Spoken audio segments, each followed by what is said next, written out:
You were just thinking of a card, and you yourself eliminated all the cards that you didn't want, and you yourself chose this one. I had nothing to do with the selection process. Chris, you said your card was what? 7 of hearts. 7 of hearts? I'm nervous. I didn't even look at it. Drum roll. Ooh. That's awesome. That is so good.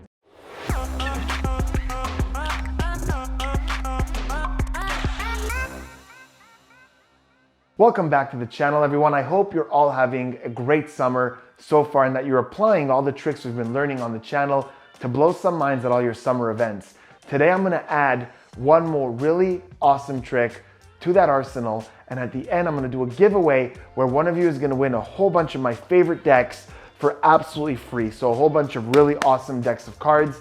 But for right now, let's look at this trick. The trick we're learning today is really beginner friendly. There isn't much to it, but the best part about it is it's done with an ordinary deck of cards that could be shuffled. It doesn't even have to be a full deck of cards. For the performance, I would like to welcome to the channel one of my really good friends, but besides being a friend of mine, he's also one of my favorite magicians. I'm not just saying that, I love to watch this guy's show. So entertaining, so magical, and really unique and creative. He does some things that nobody else does. In fact, he was recently on one of the biggest talk shows in America, and he performed my favorite piece from his show, which is also one of my favorite magic tricks in the world. It's insane. You guys have to see it. I will leave a link in the description where you guys can go check it out. It's a quick but really amazing performance.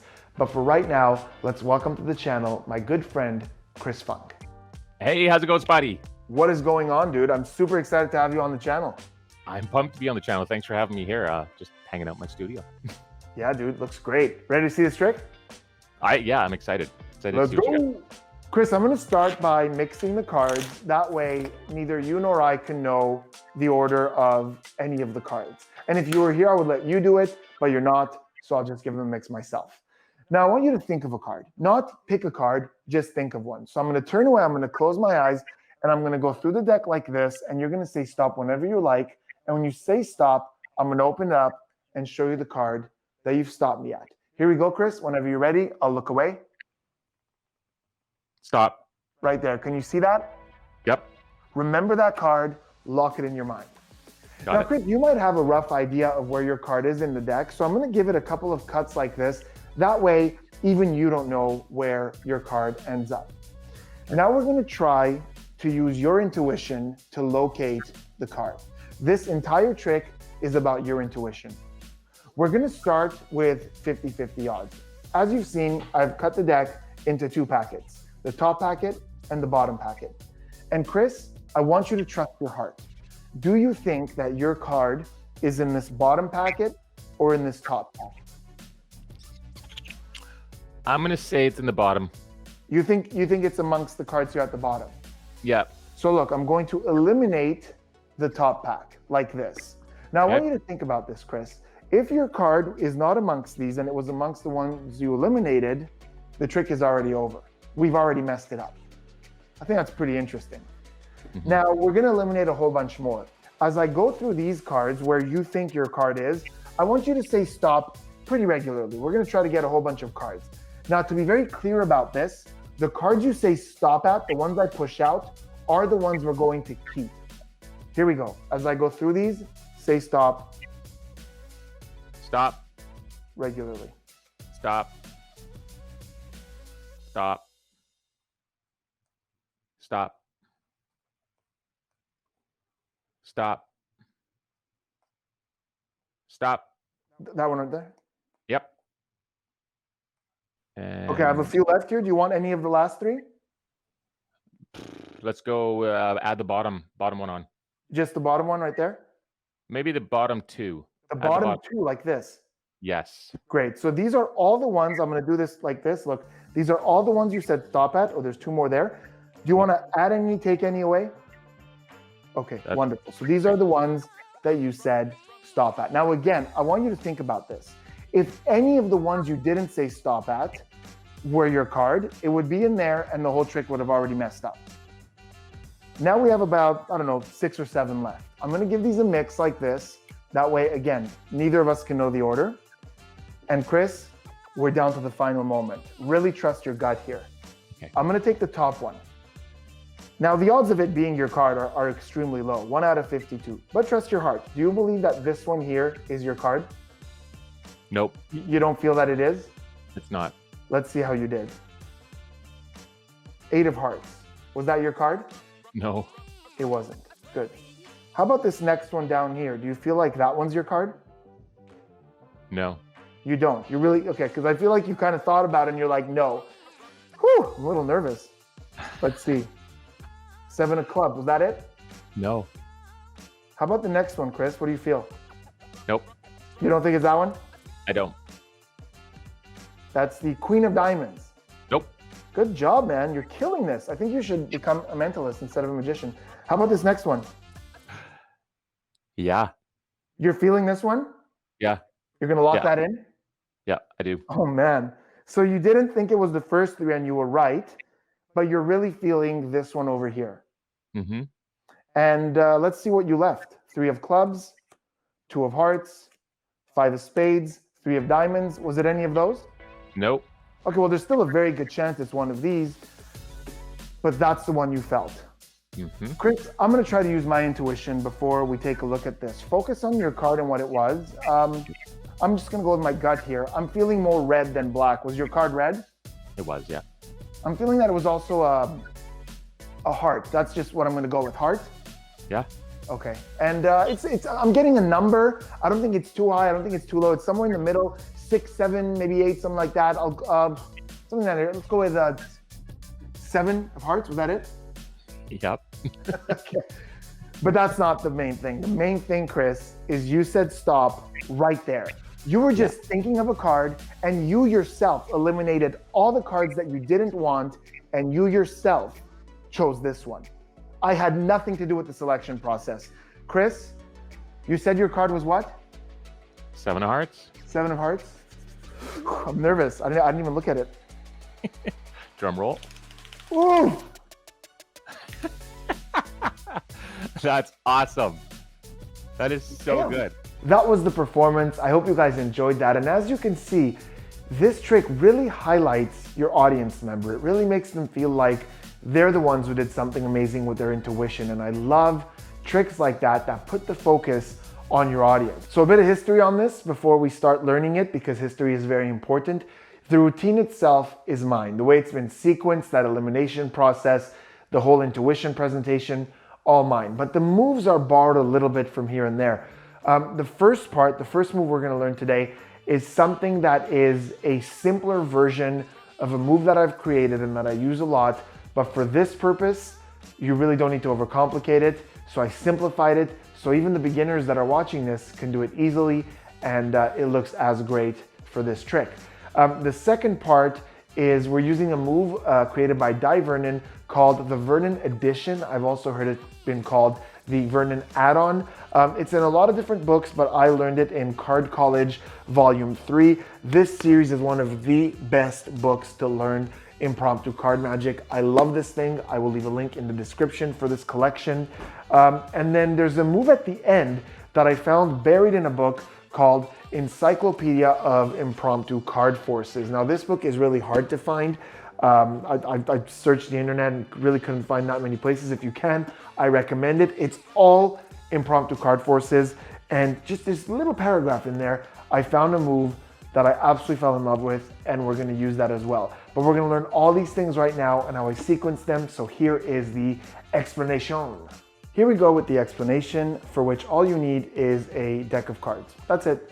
Borrowed cards, they can be shuffled, so you can mix these as much as you want. So you're going to slightly bevel the cards, which means you're gonna hold them like this and just sort of push a little like this. You don't want it that much. I'm just trying to show you guys what the sort of position is there. It's just a slight bevel like this.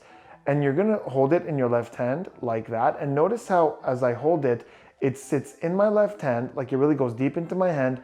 And naturally my fingers are over here on the side.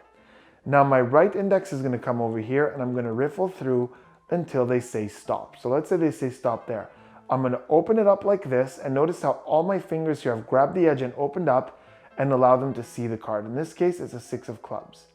But what's actually happening here, and I'm going to remove this so you could see it, my left pinky is sort of just going right on top of that card where they said stop. And when I close the deck up, so I'm here and I've opened it up, I basically open it up with my pinky like this. And I open it up, and when I close it, to them it looks like they just looked at a card, but in fact my pinky stayed right under that card. So if I were to cut here, it would be the 6 of clubs. So let's look at that again really quickly. I go through, they say stop, so this is going to be their card, the Ace of Hearts. But my pinky, note, I'll show it like that. You could see it right there. It's just casually there. And I do this, and my thumb pushes on top. So that top part closes, and to them it looks like the whole deck closed, but my pinky is actually holding that spot. Now I say, okay, now you know it's roughly in the middle, so we're going to mix the cards up a little so even you don't know where it is. And I'm simply going to do something called a double undercut, which means my right thumb is going to come over like this, hold on to that opening, let go about half the cards down here, cut those to the top, but notice how I've kept that opening under the Ace of Hearts, and then I grab all the cards and cut those to the top.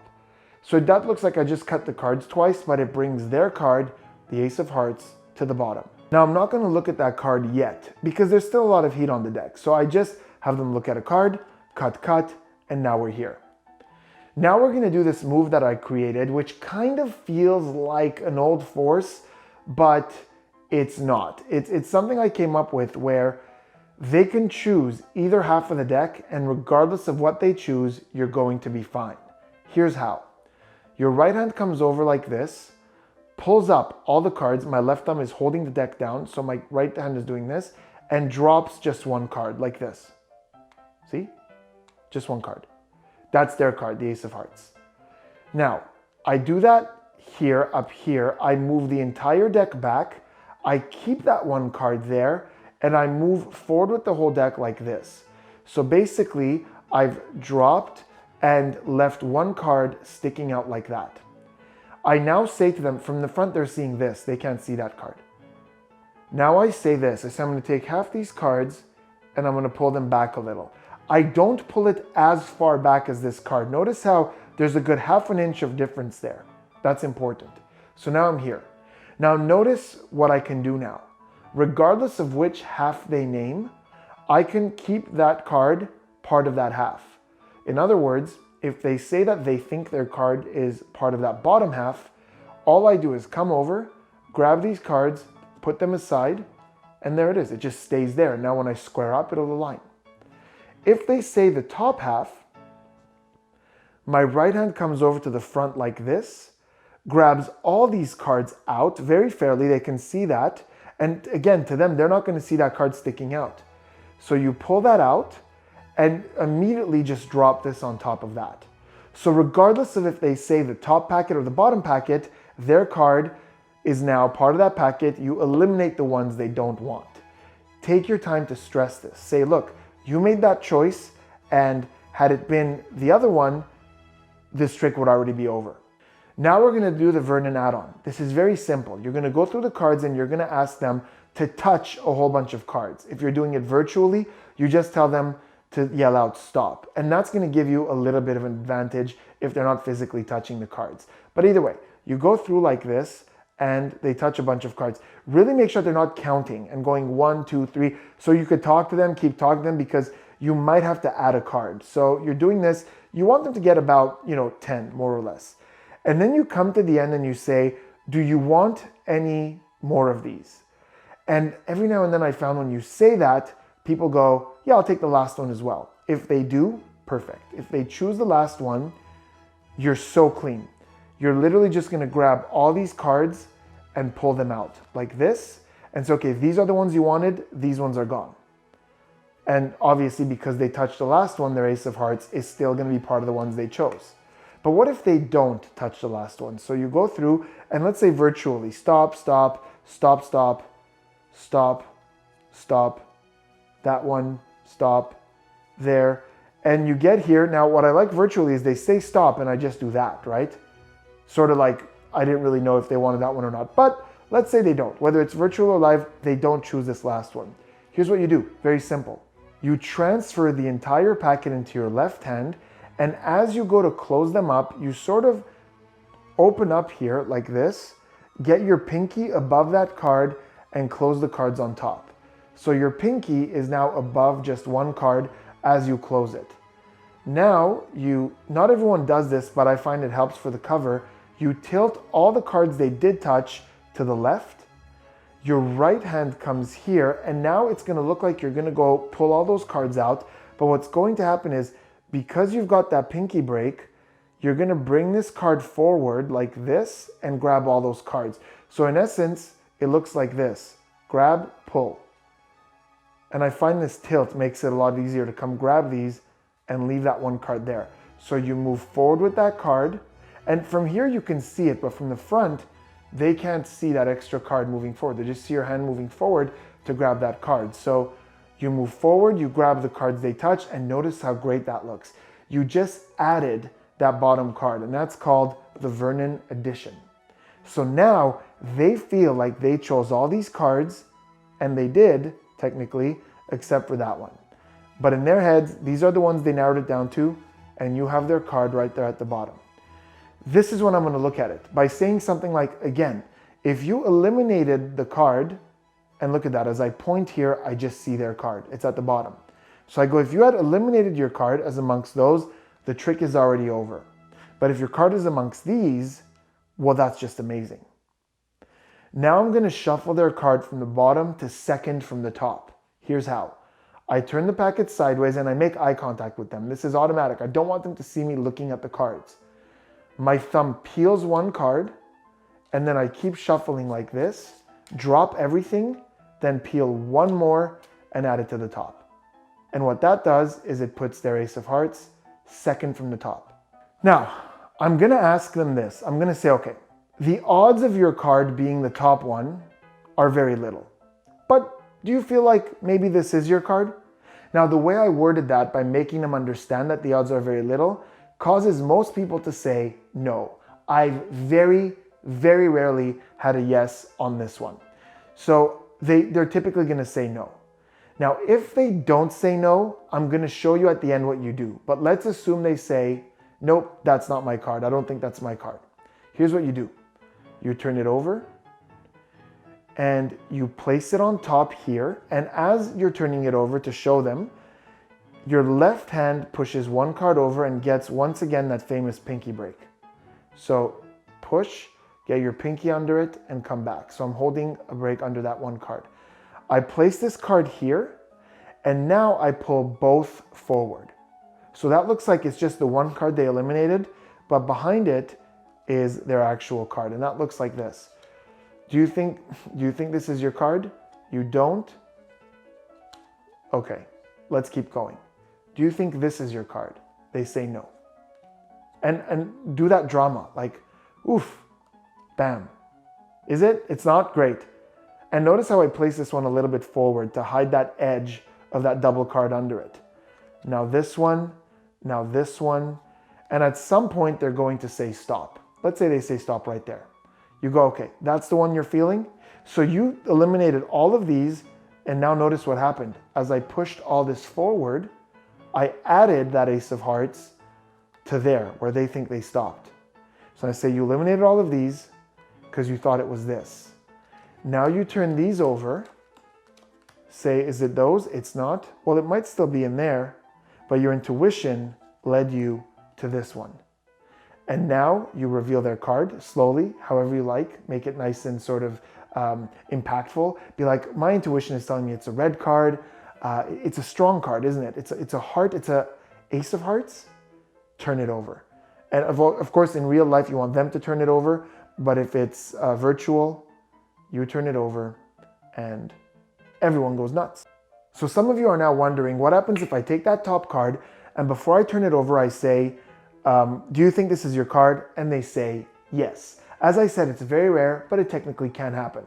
A few of you are also wondering, what happens if I'm turning over the cards one at a time and they just never say stop? They go down to the last card. What do I do in that scenario? Now, the advanced magicians watching this, you'll have your own solutions. You have enough experience to deal with that kind of thing. But for those of you who want the answers to those questions, I've made a separate video The link is in the description. Go find it, check it out. I answer both questions in there. There it was. I hope you guys enjoyed this totally impromptu mentalism card trick. And right now, let's go to the deck giveaway. So somebody is going to win a whole bunch of really awesome decks of cards. Some of my favorites, literally some of my favorites. That's even how I chose them. So you're going to be getting one Fox playing cards by Ekaterina. Beautiful, elegant deck of cards.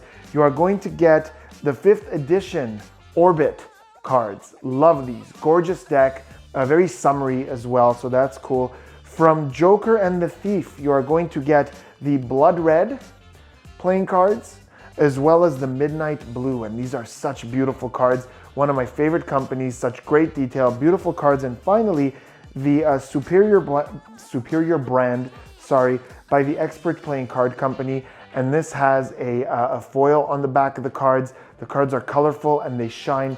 Beautiful quality, super luxurious deck of cards. And one of you is going to win all of these. Here are the rules for the contest / giveaway. And I'm gonna make you guys work hard for this because you're winning a lot of really cool stuff. So here it is. Step 1, comment on this video and let me know what you thought of this week's trick. More importantly, tell me, how do you see yourself using it? Are you gonna use it exactly as is, as taught, or are you gonna change the presentation a little because you're thinking about something, or are you gonna take little bits of it and throw it into something else that you're working on? I wanna know how you see yourself using this. Second, I'm gonna leave a link in the description to Chris Funk's video, the trick I was talking about earlier, which is insane. The trick with the guitar, you guys have to see it. So head over to his channel and subscribe to Chris Funk. That's number 2. 3, finally, the last one.